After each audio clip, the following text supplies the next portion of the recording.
On avait relevé une question au début de la parashat Chaye Sarah, qu'au moment d'enterrer Sarah, Avram s'adresse à la tribu de Chet en leur déclarant Ger v'toshav ani imachem, tenuni achuzat kever imachem, ve'ekbera meti milfanai.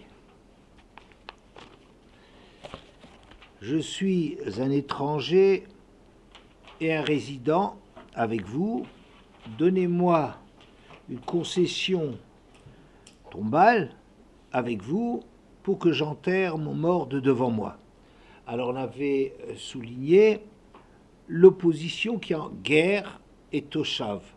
Guerre étant un étranger, quelqu'un qui n'est pas en place, quelqu'un qui dépend de la bonne volonté des indigènes, des habitants, alors que toshav, au contraire, c'est quelqu'un qui a tous les droits. Alors Rashi disait Ger v'toshav ani imachem, ger me'eretz acheret, v'nityashavti imachem.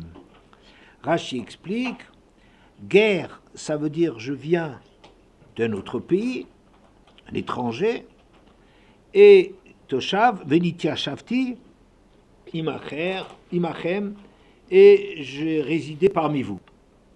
Donc, Rashi tient compte de cette contradiction du guerre qui n'a aucun droit et du toshav qui est un résident avec tous les droits que ça comporte. Et Rashi de continuer Umidrash Agada im tirtsu guerre Vim laav eye toshav ve'etlena minadin. Shamar li HaKadosh Baruch Hu l'zaracha eten et haaretz hazot. Et le Midrash dit, si vous voulez, me voici étranger. Sinon, je serai comme un résident et je le prendrai à juste titre, minadin, parce que Hachem a déclaré le Zaracha eten et haaretz hazot, je donnerai cette terre à ta descendance. Alors, on avait expliqué que pourquoi est-ce que Rashi apporte le Midrash? Parce que le Pshat est particulièrement pauvre. Rashi n'est pas en train de raconter, la Torah n'est pas en train de décrire l'histoire de la vie d'Avram en disant voilà, je viens d'étranger, maintenant je suis parmi vous, ça n'a pas d'intérêt du point de vue halachique, ça nous apprend rien de très spécial, ça nous raconte des histoires, c'est ce qu'on appelle Maï de Have. Ce qui s'est passé, c'est le passé. Le passé, c'est le passé, ça ne nous intéresse pas. Ce qui nous intéresse, c'est dans le passé les choses qui concernent le présent. Mais en soi, on n'est pas des journalistes, on n'est pas des historiens, on ne collectionne pas les anecdotes et l'histoire sainte, ça ne nous intéresse pas. Donc pourquoi est-ce que le verset viendrait nous dire ça? Alors d'abord, je te donne le pshat, qu'est-ce que ça veut dire? Je viens de l'étranger et je me suis installé parmi vous. Mais Rashi est obligé donc d'apporter un midrash qui va donner du sens à cette opposition guerre et toshav. Guerre, c'est-à-dire, si vous voulez, j'ai la double casquette. Soit je suis un étranger, soit quelqu'un d'ici. Si je suis un étranger, si vous voulez, le guerre doit payer et soumis à toutes les lois pour qu'il puisse avoir un droit. Et même, les résidents peuvent dire on ne veut pas d'étrangers parmi nous. Oui, dégage, ne nous intéresse pas. Quoi qu'il en soit, si vous voulez, acceptez-moi comme un étranger, c'est-à-dire vous pouvez me proposer d'acheter quelque chose que je pourrais obtenir de plein droit, mais si vous ne voulez pas, etlenu minadin, j'ai droit à cela à juste titre. Pourquoi? Parce qu'Hachem a dit, le Zaracha eten et haaretz hazot, à ta descendance, je donnais cette terre. Alors, la difficulté qu'il y a à dire cela, elle vient de ça c'est le début de Chaye Sarah, n'est-ce pas? Mais dans l'Ech Lecha, on raconte que quand Avram et Lot étaient ensemble, alors c'est dans le Perek Yud Gimel à partir du Pasuk He, Vegam le Lot haolech et Avram, Hayatzon uvakar ve'oalim. Et Lot également, qui se déplaçait avec Avram, avait possédé du menu du gros bétail et des tentes. Velo nasa otam haaretz lashevet yardav, ki hayarchu sham rav, velo yachlu lashevet yardav. Et la terre ne leur permettait pas de demeurer ensemble, car leur richesse, leur possession était abondante, et ils n'arrivaient pas à rester ensemble. Vaïriv en roe mikne Avram, ou ven roe mikne Lot. Vaknani va prisi az yoshev baaretz. Et il y a eu une dispute entre les bergers des troupeaux d'Avram et ceux du troupeau de Lot, et le Knani et le Prisi, à l'époque, demeuraient dans le pays. Moi, j'ai une difficulté, mais je n'essaierai pas de la résoudre, qu'on nous a déjà dit qu'il n'y avait pas assez de place pour les deux. Bon, ben, ils vont se séparer. Qu'est-ce qu'on a besoin de raconter qu'il y a une dispute? Dispute pour d'autres raisons, pas parce qu'il n'y a pas de place. Pas celle-là. Pas ça la raison de dispute. On va tout de suite voir la raison de la dispute. Mais ça y est, on a expliqué. La terre n'arrivait pas à les supporter. Ils étaient trop riches. Qu'est-ce qu'on a besoin de donner une autre justification? À ce moment-là, Abraham aurait dû venir chez Lot. Il dit, écoute, il n'y a pas de place pour tous les deux. Choisis ce que tu veux. Tu peux aller à gauche, tu peux aller à droite. Voilà. Et je me calquerai sur ta décision. Je suivrai ce que tu désires. Je laisse ça de côté. Je n'ai pas de réponse là-dessus. Mais il y a une dispute. Pourquoi une dispute? Ça veut dire que c'est quelque chose de nouveau. Pas quelque chose qui vient parce qu'ils étaient trop riches et il n'y avait pas assez de pâturage. Rashi.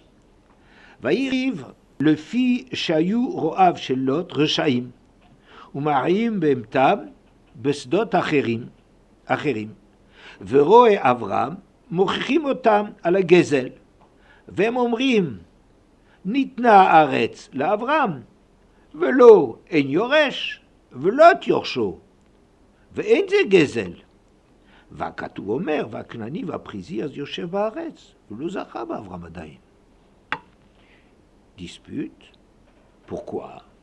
Parce que les bergers des troupeaux de Lot étaient des Rechaïm et faisaient paître leurs bêtes dans les champs, dans les pâturages des autres, et les bergers d'Avram leur faisaient des remontrances, ils leur faisaient des reproches pour le vol. Il dit, mais c'est du vol, tu n'avais pas le droit de te mettre là. Qu'est-ce que tu as le droit? C'est pas à toi. Et les autres leur disaient, mais la terre a été donnée à Avram, or il n'a pas d'héritier, et c'est l'autre qui est son héritier. Donc, ce n'est pas du vol. On est qu'en train de prendre quelque chose qui, de toute façon, est pour nous. Vakatu vomer, et c'est pour ça que le verset rajoute quelque chose qu'il n'avait pas besoin de nous dire, a priori. Vaknani va prisi os Yoshev Baaretz. Et c'est le Knani et le Prisi, ces deux tribus-là, qui demeuraient dans le pays. Velo Zachaba Avram Adain. Et Avram n'y avait pas encore droit. C'était pas encore, Avram n'était pas du tout héritier de la terre, il n'avait aucun droit sur la terre. D'accord? Alors, on nous dit qu'Avram, il n'a aucun droit sur la terre. C'est le Knani et le Prisi qui sont les possesseurs légitimes des pâturages. Et maintenant, Avram nous dit, oh, ou si vous ne voulez pas me céder, me vendre la terre, je la prendrai de force, elle me revient. N'est-ce pas? Elle me revient cette terre. Je regarde juste un petit point. Euh, euh,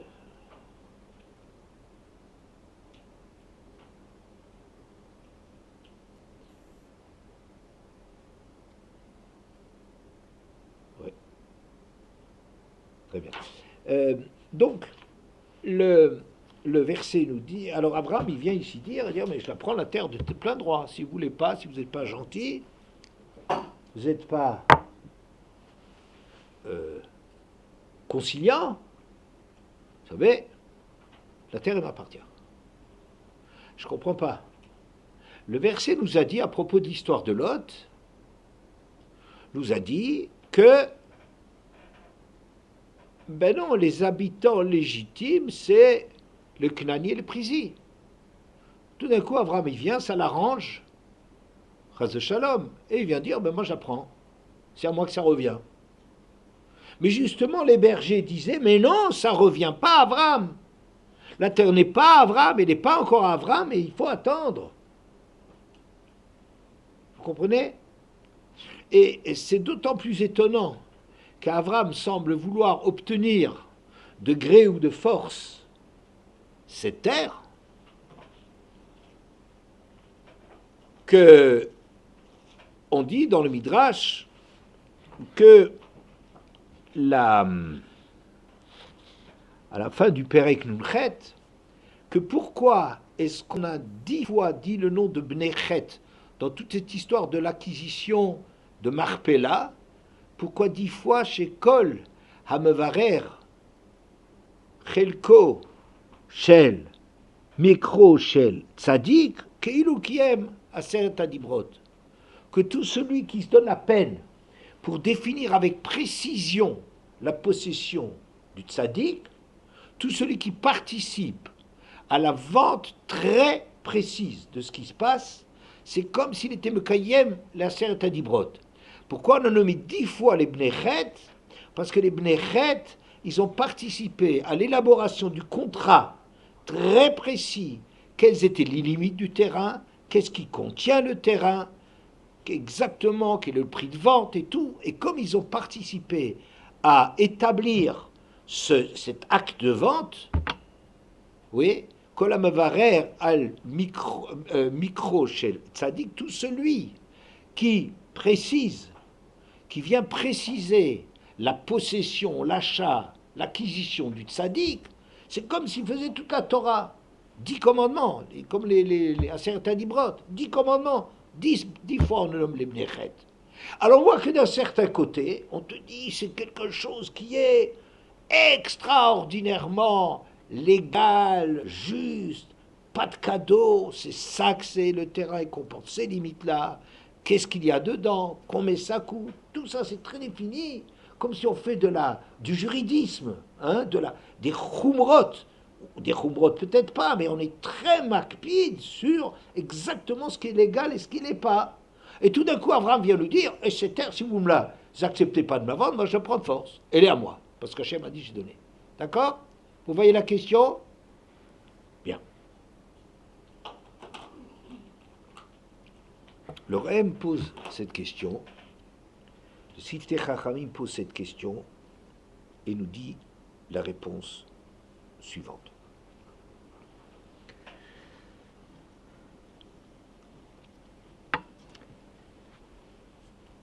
La terre, il y a à 4 reprises, dit le Ramban, on mentionne la promesse de la terre dans Parshat Lech Lecha pour Avraham Avinu. J'ai vérifié, les 4 fois, c'est marqué le Zaracha, à ta descendance. C'est-à-dire que bien que la terre aussi, le Cha ou le Zaracha natati et Haaretz, à toi et à ta descendance, bien que c'est vrai qu'on dit qu'Avraham Avinu, il reçoit la terre, mais il ne reçoit la terre à chaque fois, jamais à titre personnel suffisant, n'est-ce pas? Ça ne suffit pas. Le Zaracha, s'il a une descendance, c'est-à-dire qu'Avram, à titre perso, n'est pas l'héritier de la terre. Il n'est héritier de la terre que dans la mesure où il a une descendance. Alors, dans l'histoire de Lot, il n'avait pas encore de descendance. C'était encore un Avram qui n'avait pas d'enfant. Oui. Et donc, à ce moment-là, la terre ne lui revenait pas. Donc, de dire la terre va revenir à... La terre ne revient encore rien du tout. Elle n'est pas encore donnée à Avram, parce que quand elle sera donnée, elle ne donne à Avram qu'à titre de Av, père de. Vous comprenez? Dans l'histoire de Lot, déjà Yitzhak, il est déjà né. Hein, cette histoire, c'est après la mort de Sarah. La mort de Sarah, c'est le moment d'Akedat Yitzhak, n'est-ce pas? Et donc, à ce moment-là, Abraham a déjà hérité de la terre. Et comme il a déjà hérité de la terre, à ce moment-là, il dit « Ouh, je suis gentil avec vous. Je vous permets de faire les difficiles, de me considérer comme un étranger et de me faire une vente où je paye le bon prix. Mais si vous n'êtes pas d'accord,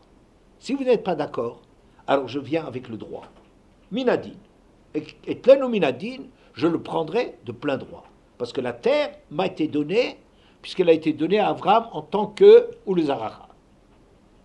Ça veut dire que bien qu'Abraham Avinu, c'est lui l'origine de la propriété de la terre. Et Hachem il dit à toi et ta descendance, à toi. Ça veut dire, c'est pas la descendance d'Abraham qui reçoit directement la terre. C'est Abraham qui reçoit la terre. Mais il reçoit la terre qu'à titre qu'il a une suite. Vous comprenez la chose? Hein? C'est pas, on ne dit pas le Zaracha Natati, ça existe des versets comme ça. Mais ça suffit pas. Ça veut dire s'il n'y avait pas eu Abraham, c'est pas, on n'est pas en train de dire les descendants d'Abraham vont avoir, je vais te dire qui c'est, il s'appelle Yitzhak et puis Yaakov, je sais pas qui. Voilà, c'est les descendants, ils auront droit à la terre. C'est pas ça qu'on est en train de dire. Le Cha ou le Zaracha, Natati le Cha, c'est à titre d'Abraham qu'on reçoit la terre. C'est pas à titre parce qu'on va te nommer, il s'appelle Yitzhak, Yaakov, etc. N'est-ce pas? C'est pas à ce titre-là. C'est parce que c'est à toi que je donne la terre. Seulement Abraham n'est pas suffisamment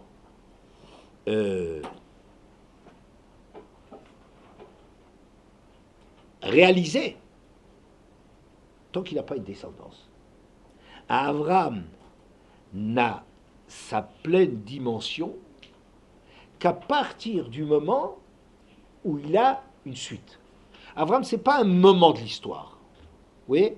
C'est les Avot, Michlal dit que Toldot. On les appelle les Avot parce qu'il y a une suite, il y a une progéniture, il y a une suite, il y a des enfants. Et tant qu'il n'y a pas une suite, ce n'est pas encore des Avot. Ça marche? Donc vous comprenez bien que Abraham, à titre personnel, ne reçoit pas la terre. Mais il en est propriétaire de la terre à titre personnel quand il s'est élevé, il a atteint cette maturité d'avoir une descendance. Ça marche? Voilà. Et avec ça, je vais revenir à la discussion qu'on avait vue entre Ramban et Rashi.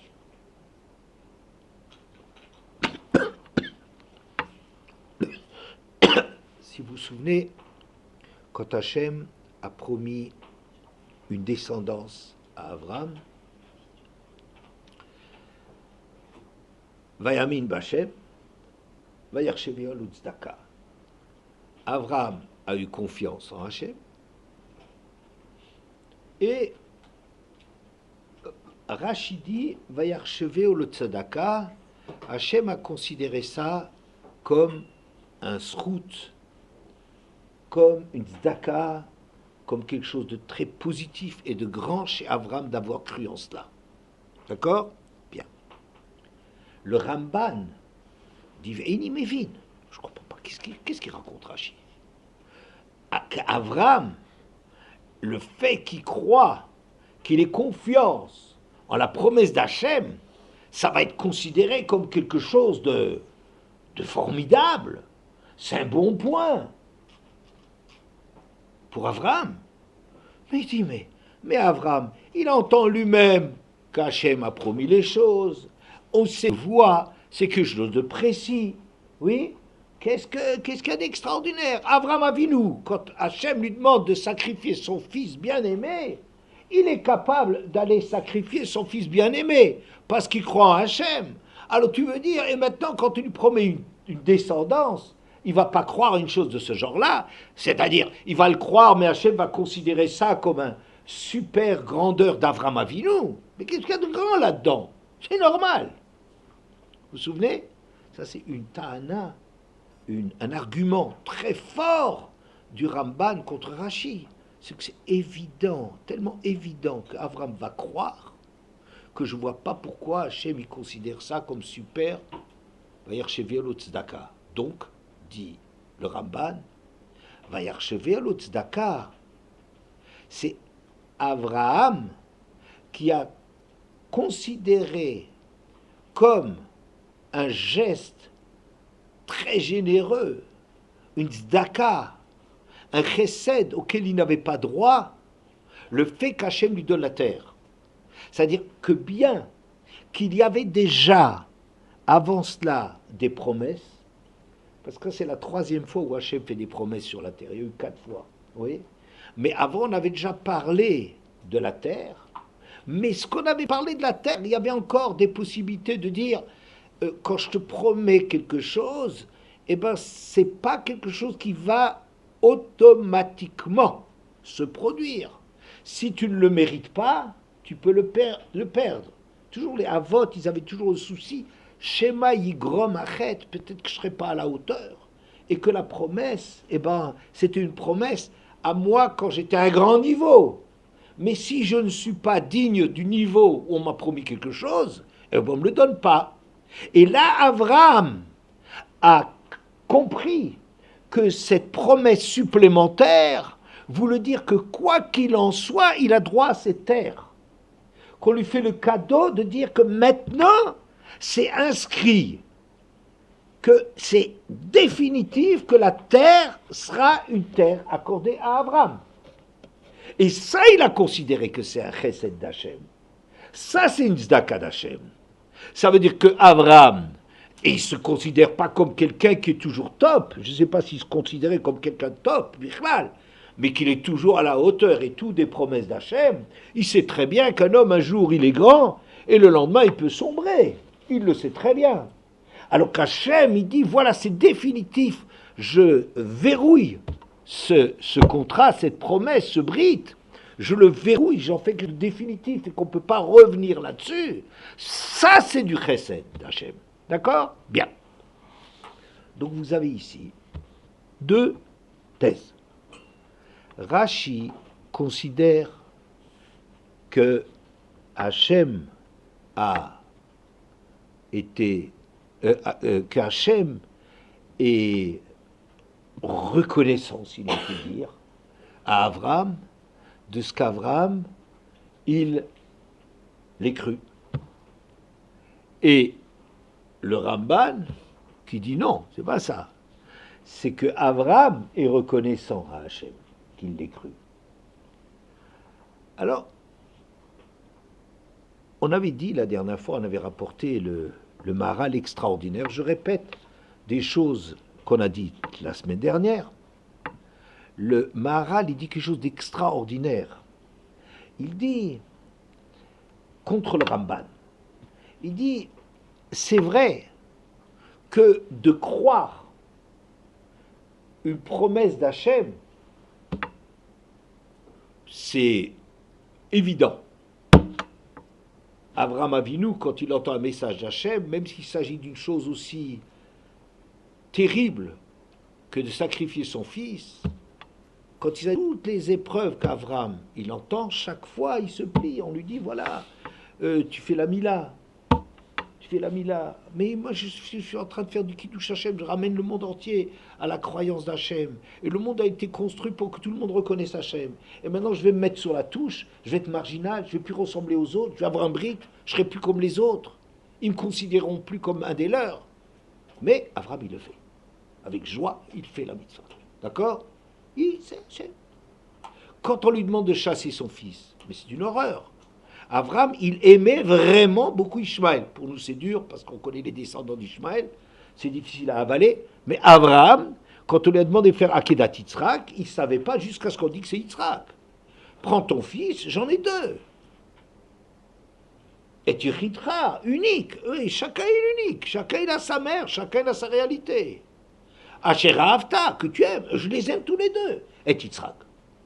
Oui, ça veut dire que pour Abraham, il n'y avait aucune différence, peut-être, je ne sais pas ce qu'il y a comme différence, mais un attachement, un lien à ses enfants, il a un lien avec Ishmaël. Hachem lui dit, tu chasses. Et c'est quelque chose d'extrêmement difficile. Abraham, il a eu beaucoup de chagrin pour ça, la Torah, il en parle. Alors, mais ça, Abraham, il le fait, sans discussion. Tout, il fait tout sans discussion.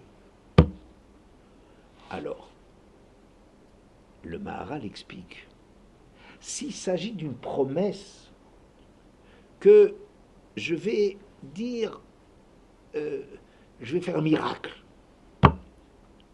Mais par exemple, Kriyat Yam-Souf, c'est considéré comme le plus grand miracle de l'histoire. Pourquoi? Parce que l'eau qui a comme propriété d'être unie, séparer l'eau, c'est une chose impossible, sauf peut-être avec des souffleries absolument extraordinaires. Je ne sais pas de quelle façon on arrive à faire scientifiquement impossible à... Oui, mais quand on dit caché que Kriyat Yam-Souf, c'est pas difficile techniquement parlant pour Hachem. C'est rien du tout. Hachem, il a construit le monde, il sait exactement faire fonctionner le monde. Vous voyez? C'est rien. Ce qui est difficile dans Kriyat Yam-Souf, dit le Maharal quelque part, il dit, c'est que à la louv des Kochavim va à la louv des Kochavim. Les deux, c'est des idolâtres. Ils n'ont plus la Mila. Ils sont assimilés, on n'arrive plus à les distinguer. Comment sauver les Hébreux et couler les Égyptiens?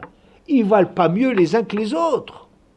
Ça, c'est difficile pour un Kadosh Baruch Hu, de ne pas tenir compte de la justice qui, en vérité, aurait dit ou les deux coulent, ou les deux, ils sont sauvés.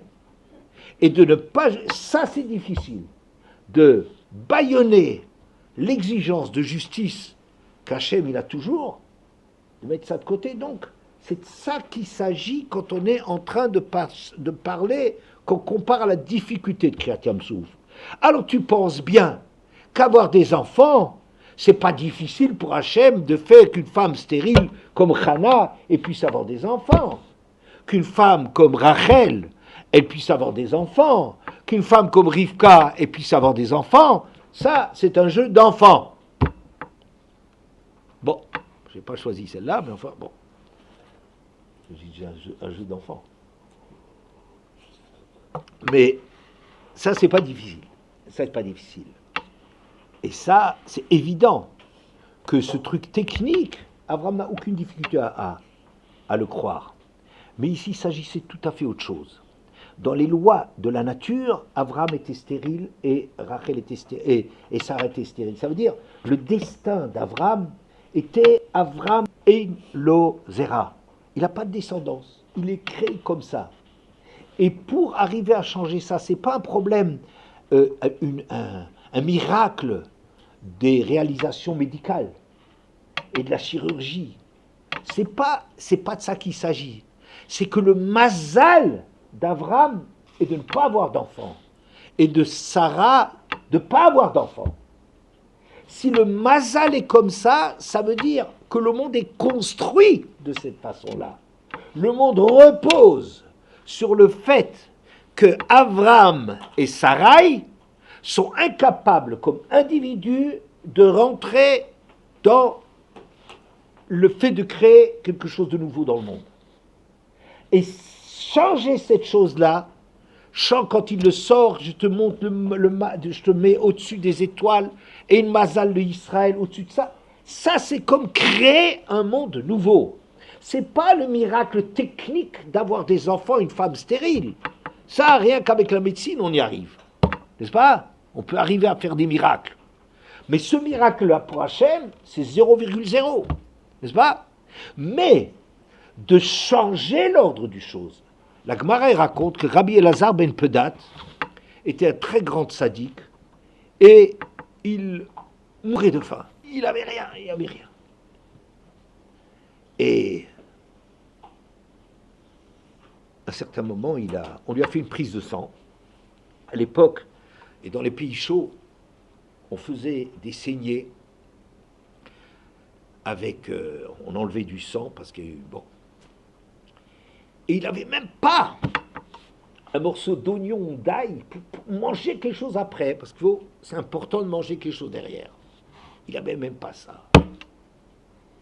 Et il a eu une apparition, je ne raconte pas les détails, et Hachem lui dit, si tu veux, je peux recréer le monde pour toi.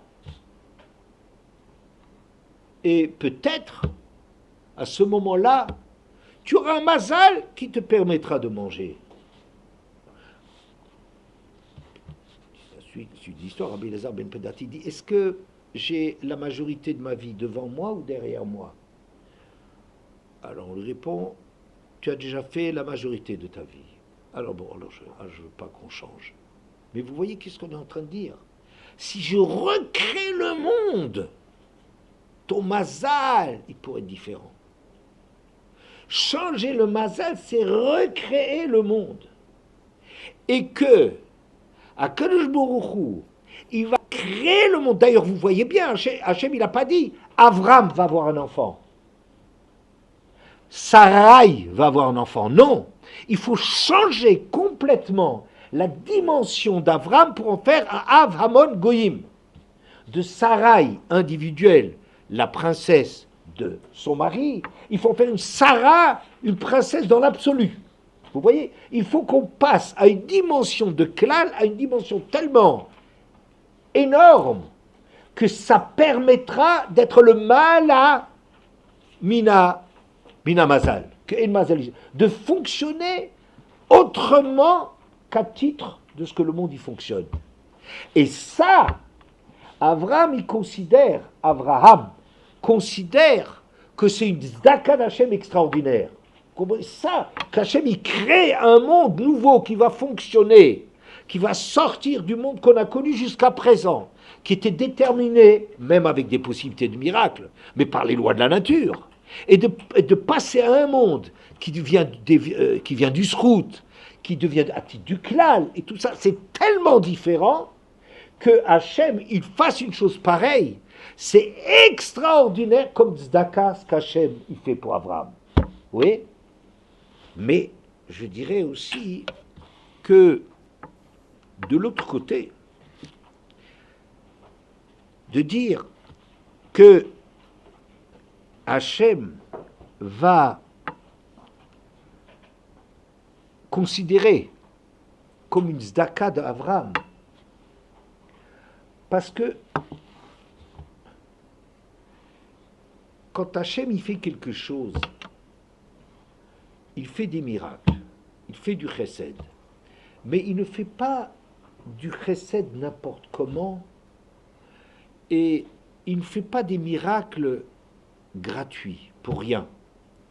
C'est-à-dire qu'il ne va s'engager que dans la mesure où il y a face à lui quelqu'un qui mérite, qui a la dimension pour que les choses puissent être comme ça. C'est un point très important. C'est vrai qu'Hachem, en théorie, il peut faire tout. Rien n'est impossible à Hachem. Ça, c'est élémentaire. Mais est-ce qu'Hachem, il fait tout? Pas du tout. Il attend que quelqu'un soit au niveau de mériter, alors Hachem il lui donne. Alors Hachem il change. Vous comprenez? C'est pas qu'Hachem il va dire Avram, je donne la terre à Avram, parce que c'est un grand sadique. Non. Il faut qu'Avram, par exemple, passe au niveau de devenir un père, de devenir capable de se reproduire dans l'ordre nouveau des choses. Puisque fondamentalement, de passer d'Avram à quelqu'un qui a des enfants, c'est pas simplement que maintenant il peut avoir des enfants. Ça veut dire qu'il passe à une dimension qui lui était interdite avant. C'est pas un détail. Avoir un enfant pour Avram, c'est pas un détail, puisque Avram ne peut pas avoir d'enfant. Il faut qu'il devienne de la dimension de Avram, quelqu'un qui soit de cette dimension-là, au-dessus du Mazal, pour qu'on puisse... Donc, la terre n'est donnée, c'est vrai, à Avram. C'est vrai que c'est le mérite d'Avram, mais que lorsqu'Avram est au niveau de devenir un Avraham. Il faut qu'Avram devienne un Avraham, c'est-à-dire capable d'avoir des enfants et d'avoir une autre approche de la vie, une autre dimension, un autre rapport à Hachem, une autre confiance dans Hachem, une autre compréhension du monde. Oui, que à ce moment-là seulement, Akadosh Baruch Hu pourra lui donner une descendance. Donc, Hachem aussi, Vayarchever le tzedaka, Hachem aussi considère que c'est un niveau extraordinaire que Avram il a, qui lui permet à lui, à Akadosh Baruch Hu, de faire un monde tel qu'Hachem il veut le faire. Hachem ne fait pas le monde parce qu'il a envie de faire le monde. Hachem il fait un monde parce qu'il y a des hommes qui sont capables de vivre ce monde. Comme je vous ai dit, que jusqu'à Avraham Avinu, Hachem il était cruel. Il marchait avec la Midat Hadin. Oui, c'est parce qu'il y a un homme en face qui a le niveau de demander des comptes à Hachem, de ne pas accepter cet ordre des choses, ce qui est extraordinairement grand de la part d'Abraham, que Hachem ne va plus fonctionner avec la justice, qu'il est capable de surmonter parfois la justice. Vous voyez ? Ça, c'est extrêmement important. C'est parce que Abraham est devenu un Abraham, parce qu'il est arrivé à ce niveau, que Hachem peut maintenant, ça a du sens maintenant, de changer le monde. Mais Hachem ne change pas le monde parce qu'il change le monde. C'est pas simplement mettre un enfant au monde, il peut pas, machin, bin, je sais pas quoi, c'est pas de la médecine, c'est pas les mérites de les miracles. Et effectivement, c'est une chose extraordinaire de la médecine, mais ça c'est rien, c'est zéro, ça compte pas. Vous voyez, c'est parce qu'il y a en face de lui un Abraham et une Sarah que Hachem peut faire le chesed d'Abraham. Donc Hachem aussi est reconnaissant, ce que dit le Ramban, Hachem était reconnaissant à Abraham. Je dis de quoi il était reconnaissant? Il est reconnaissant qu'Abraham est devenu tellement grand, a tellement avancé, que maintenant Hachem peut faire ce qui est sa volonté, c'est d'avoir un peuple juif.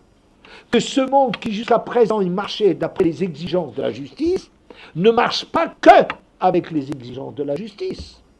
Vous comprenez? Qu'il est quelqu'un qui est un partenaire. Et donc Hachem est reconnaissant pour lui. Donc en conclusion, je dirais que ce que dit Rashi et ce que dit Ramban, dans leur traduction au moins, Vayarchever alot tzedaka, il a compté pour lui comme si c'était un geste magnifique, une générosité folle. Elle est vraie dans le pshat de Rashi, et elle est vraie dans le pshat de Ramban. Car s'il n'y avait que le pshat de Rashi, de dire Abraham est reconnaissant à Hachem de lui faire un chesed tellement extraordinaire, de recréer le monde pour lui, s'il n'y avait pas qu'Akadosh Baruch Hu a trouvé face à lui un Abraham qui lui permette d'exprimer sa véritable dimension, avec des guillemets, d'Hachem, d'approcher de sa volonté quand il a créé le monde, s'il n'avait pas un Abraham, il n'aurait pas pu, il n'aurait pas fait, il aurait pu techniquement, mais il n'aurait jamais transformé le monde pour quelqu'un qui ne le mérite pas. Donc en vérité, le Ramban et Rashi, je dis que tous les deux, ils ont raison. Et je dis, pourquoi tous les deux, ils ont raison? Parce qu'en vérité, et c'est là que je conclus, je m'arrête, le verset lui-même est un verset qui est ouvert. C'est-à-dire, il n'y a pas une traduction de ce verset. Comment vous allez le traduire? Quand Hachem il lui dit sors de tes étoiles et va à l'heure supérieure à l'ordre du monde, on va fonctionner autrement, etc. Vayamin Bachem, Vehemin Bachem, il a eu confiance en Hachem. Vayar Sheveo Lot Sedaka, et il a considéré pour lui que c'était un geste généreux. Il l'a crédité d'un acte de générosité. Qui a crédité qui? Je dis, ce verset est ouvert et veut aussi bien dire que Abraham a crédité Hachem d'une générosité de folie, de transformer le fonctionnement du monde et de mettre à côté de la Yira une dimension de Ahava, une dimension pouvoir naissance du clan d'Israël, que de l'autre côté, de dire que Abraham qu'Hachem, qu'Abraham, il a considéré ça, c'est Rashi, et en même temps, la lecture aussi, il a considéré, Akadosh Baruch Hu a considéré qu'Abraham avait une grandeur extraordinaire dans cette affaire, de lui permettre de faire ce qu'il voulait faire. Et comme le verset il est ouvert, je dirais en vérité, et Rashi et Ramban, ils ont tous les deux raison.